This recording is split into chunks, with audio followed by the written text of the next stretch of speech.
اور مسلمانوں پر جو صاحب استطاعت ہے ان پہ حج فرض ہوتا ہے، اور حج کا رکن اعظم میدان عرفات میں ہوتا ہے. ٹھیک، میدان عرفات میں حضرت آدم علیہ السلام اور حضرت بی بی حوا رضی اللہ تعالی عنہا کی ملاقات ہوئی تھی، اور وہ جبل رحمت کہلاتا ہے. کیا کہلاتا ہے؟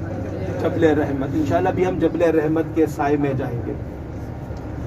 عرفات کا مطلب اردو میں ہے پہچاننا. کیا مطلب ہے؟ جاننا اور پہچاننا.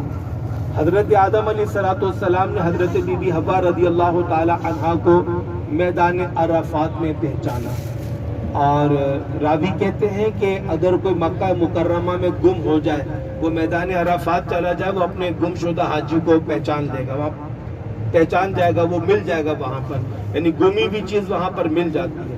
ایک روایت میں یہ بھی آتا ہے کہ میدان عرفات ہی میدان محشر ہوگا، یعنی جب قیامت برپا ہوگی تو یہ وہی میدان ہوگا جہاں ابھی ہم جا رہے ہیں.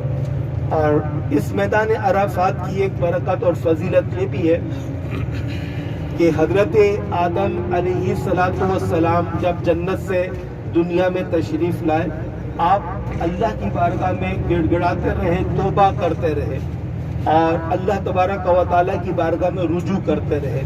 اس کے بارے میں پہلے میں آپ کو عرض کر دیتا ہوں رجوع کا اور توبہ کا مطلب. انبیاء کرام جب اللہ کی بارگاہ میں توبہ کرتے ہیں تو وہ اپنے درجات کی بلندی کے لیے کرتے ہیں، اور ہم گناہگار انسان اپنے گناہوں سے توبہ اور رجوع کرتے ہیں. تو حضرت آدم علیہ السلام اللہ تبارک و تعالیٰ کی بارگاہ میں توبہ کرتے رہے، رجوع کرتے رہے، روتے رہے، اور اللہ تبارک و تعالیٰ نے آپ کے رونے کو پسند فرمایا، قبول فرمایا، اور میدان عرفات میں آپ کی توبہ قبول ہوئی. اللہ تبارک و تعالیٰ نے اس توبہ کو قبول فرما کر رہتی دنیا تک تمام مسلمانوں پر جو صاحب استطاعت ہیں ان پر حج فرض کر دیا، اپنے محبوب حضرت آدم علیہ السلام کی یاد میں.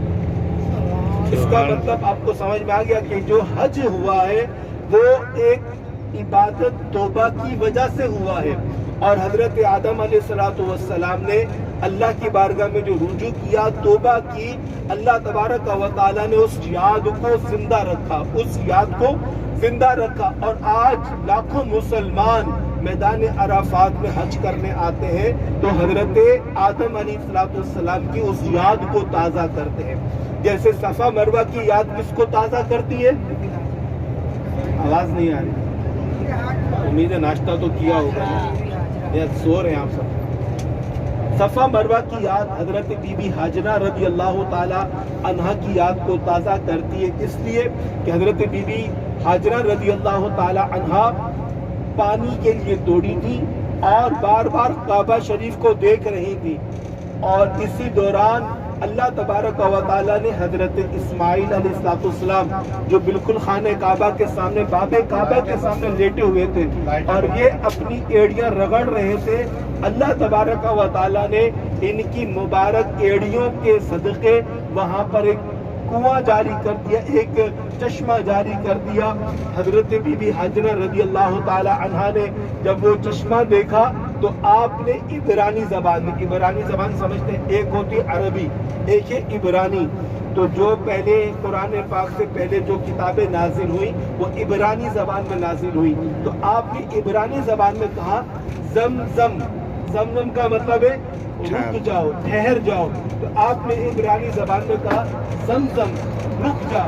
تو کتاب میں لکھا ہے، راوی کہتے ہیں اگر آپ زمزم نہ کہتی تو مکہ مکرمہ کی پوری وادی پانی سے بھر جاتی. تو یہ زمزم نام اس لیے پڑا. تو حضرت بی بی ہاجرہ رضی اللہ تعالی عنہا نے جب وہ زمزم فرمایا تو وہ پانی کا پریشر رک گیا اور پھر وہ وہاں پر کنواں بنا. اور آج سارے مسلمان حضرت اسماعیل علیہ السلام کی ایڑیوں کی برکت سے جو پانی آیا اس کو برکت کے لیے پیتے بھی ہیں. اور روایت میں آتا ہے کہ جس نیت سے زمزم پیے گا اللہ اس کی وہ مراد پوری کر دے گا. جو اپنے سینے پر، اپنے سر پر زمزم شریف کے پانی کو ملے گا اللہ تعالیٰ اس کو ذلت سے بچا لے گا. اور جو زمزم کو دیکھے گا اللہ تعالیٰ اس کی نظر کو تیز کر دے گا، جو زمزم شریف کو پیے گا اللہ اس کی بیماریاں دور کر دے گا۔ تو یہ جو ہم عمل کرتے ہیں یا عبادات کر رہے ہیں، یہ اللہ تبارک و تعالیٰ کی محبوب بندوں کی وہ ادائیں ہیں جو اللہ کو پسند آئی اور اللہ تبارک و تعالیٰ نے ان اداؤں کو یاد رکھا۔ اب اگر آپ نے ظہر سے پہلے پہنچ جاتا ہے، ظہر کے بعد حج کا وقت شروع ہو جاتا ہے۔ ظہر سے لے کے مغرب کے وقت تک حاجی کیا کرتا ہے؟ وہاں پر وقوف کرتا ہے یعنی قیام کرتا ہے۔ عصر کے بعد وہ اللہ کی بارگاہ میں گڑ گڑا کے دعا مانگتا ہے، اللہ تبارک و تعالیٰ اس حاجی کی مغفرت فرما دیتا ہے، کیونکہ میدان عرفات میں 2 انبیاء کرام تشریف فرما ہوتے ہیں، اور اس وقت دنیا میں 4 انبیاء کرام ایسے ہیں جو اب تک حیات ہیں، ظاہری حیات ان کو ہے۔ آپ سوچیں گے لوگ کون سے معلوم احمد رضا بھائی کو ہمارے میدان عرفات میں حضرت خضر علیہ السلام، حضرت الیاس علیہ السلام، حضرت الیاس علیہ السلام، حضرت خضر علیہ السلام اور حضرت الیاس علیہ السلام میدان عرفات میں 9 ذی الحجہ کو تشریف فرما ہوتے ہیں، اور راوی کہتے ہیں کہ جس کا حج قبول ہوتا ہے وہ اس سے ملاقات کرتے ہیں، اور جس سے ملاقات کرتے ہیں تو آپ کی انگوٹھے کی ہڈی جو ہے اتنی نرم ہوگی کہ وہ جو ملاقات کرنے والا ہوگا وہ خود ہی پہچان جائے گا، اللہ اس کے دل میں ڈال دے گا یہ حضرت خضر علیہ السلام ہے۔ اللہ تبارک و تعالیٰ اس ایک مقبول حاجی کے صدقے میں سب کا حج قبول فرما لیتا ہے، اس ایک حاجی کے صدقے میں۔ اللہ تبارک و تعالیٰ کے حبیب صلی اللہ علیہ وسلم نے دعا کی، یا اللہ جو تیرے بندوں پر حقوق ہے وہ معاف فرما دے۔ اللہ تبارک و تعالیٰ نے محبوب کریم کی دعا کو قبول کیا۔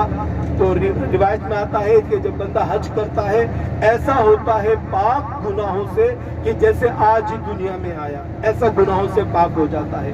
اس کی وجہ کیا ہے؟ حضرت آدم علیہ السلام کی وہ توبہ اور اس کی یاد میں حاجی کا آنا، اللہ تبارک و تعالیٰ اس کی مغفرت فرما دیتا ہے۔ تو یہ وہ مقام ہے جہاں ابھی ہم جا رہے ہیں، یہ میدان عرفات ہے۔ یہ بہت ہی برکت والا مقام ہے، اور یہ حرم کی حدود سے باہر بھی ہے، کیونکہ میدان عرفات حرم میں نہیں ہے، یہ حرم کی حدود سے باہر ہے۔ تو یہ میدان عرفات میں حضرت بی بی حوا رضی اللہ تعالی عنہ کی ملاقات ہوئی، حضرت آدم علیہ السلام کی توبہ قبول ہوئی، اور 2 انبیاء کرام جو آسمانوں پر ہیں، ایک ہے حضرت عیسیٰ علیہ السلام اور ایک ہے حضرت ادریس علیہ السلام۔ یہ دونوں انبیاء کرام آسمانوں پر ہیں، اور ان کو بھی ابھی ظاہری طور پہ موت کا معاملہ نہیں ہوا، ابھی تک کے حیات ظاہری حیات میں موجود ہے۔ اللہ تبارک و تعالیٰ ان کے حق کی ہماری مغفرت کرے۔ میدان عرفات میں مسجد نمرہ ہے، اور یہ مسجد نمرہ میں لوگ حج کا خطبہ سننے کے لیے آتے ہیں۔ مسجد نمرہ آدھی میدان عرفات سے باہر ہے اور آدھی میدان عرفات ہے، کیونکہ حاجیوں کی معلومات میں کمی کی وجہ سے یہ ہوتا ہے کہ بعض حاجی شوق اور ذوق میں مسجد نمرہ میں داخل تو ہوتے ہیں، مگر ہوتا یہ ہے کہ وہ بیچارے عرفات کے میدان سے باہر ہو جاتے ہیں۔ اگر عرفات کے میدان سے باہر ہو گئے، اب سمجھ لیں کہ ان پر دم آ جائے گا، تو دم کی صورت ختم کرنے کی یہ ہے کہ فوراً ان کو عرفات کے میدان میں آنا ہوگا۔ اب آپ کی حیرت کے لیے ایک اور بات بھی عرض کرتا ہوں، عام طور پہ کوئی بندہ ایک نماز قضا کرے تو اس کو جان بوجھ کے بھی قضا کرے تو اس کو بہت سخت گناہ ملتا ہے، کبیرہ گناہ ہے نماز قضا کرنا۔